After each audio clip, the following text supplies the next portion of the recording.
Don't you know I'm your uncle? Even without a blood relation, we can only be family. The usually gentlemanly and refined Orion was no longer gentle, shouting at me with disgust in his eyes. At that time I wanted to explain but couldn't explain anything.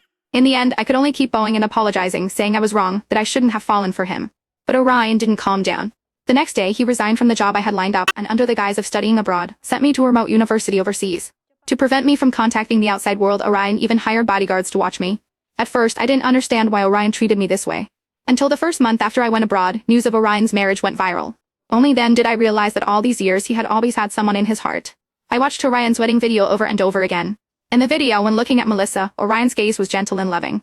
He had never looked at me that way. From that moment on, I knew that Orion keeping me by his side for so many years was just out of sympathy and responsibility. His only love was Melissa. "Miss John, please get in the car," the assistant's voice brought me back to reality. I nodded and got into the car with the sleeping Yuma. When he saw Yuma, the assistant's face showed a hint of surprise. "Miss John, this is..." I made a choosing gesture, afraid our conversation would disturb Yuma's sleep. After sitting in the back seat I answered softly, "This is my daughter." The assistant nodded and fell silent. When he drove to our destination I was stunned. This hotel was where Orion and Melissa got married. 5 years of marriage, he held a wedding anniversary celebration every year and personally selected gifts for Melissa.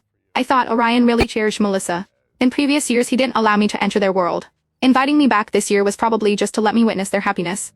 I numbly got out of the car and saw Melissa smiling as she walked towards me. Unlike my haggard appearance and simple clothes, Melissa wore expensive jewelry and perfume, looking well minus scared to obey Orion. Melissa's smile suddenly froze. I knew she had seen Yuma in my arms. Sure enough, when she came to my side, Melissa's expression was very surprised. "Yara, how did you secretly have a child abroad without telling me? I've been married to your uncle for so long, you still treat me like an outsider." Before I could speak, Melissa took Yuma from my arms without asking. Yuma woke up and immediately started crying, struggling not to let Melissa hold her. I took Yuma back from Melissa and comforted her for a while. Actually, Melissa knew about my past crush on Orion. Returning this time, I didn't want to get too involved with Melissa. But Melissa still stubbornly wanted to hold Yuma. When Melissa and I arrived at the hotel's private room, Yuma was still crying and wanting me to hold her. Melissa forced a smile and handed Yuma back to me. "Your uncle knows having children isn't easy. We haven't thought about having kids these past few years. Seeing you've had a daughter, I got too excited." There were already several people sitting in the room. I wasn't used to socializing, so I chose a corner seat and Melissa sat down next to me. She enthusiastically linked arms with me, introducing me and Yuma to the others. The looks others gave me were visibly teasing and probing. I couldn't stand the strange atmosphere here and said I wanted to go to the restroom. When I came back after washing my face I heard Melissa's voice.